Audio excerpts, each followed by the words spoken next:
Let's talk about parties in Russian schools. Our time in Russia is coming to an end.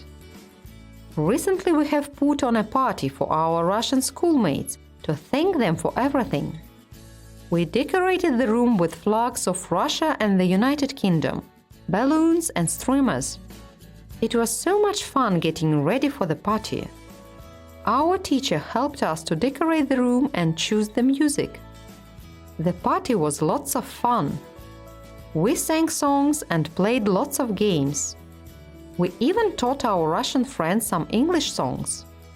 Did you know that Russian teenagers like the Beatles as much as we do? We are eating some of the delicious food that we prepared. We went shopping at a local market and bought lots of tasty treats. Everyone's favorite was the pirozhkis with different fillings: potatoes, cabbage, apples. We will make these treats for our friends at home. Our friends gave us some beautiful flowers and wonderful gifts to say goodbye. Our time in Russia has been so special. We will never forget how much fun we had and how lucky we were to make lots of new friends. We hope we will be able to come back again one day.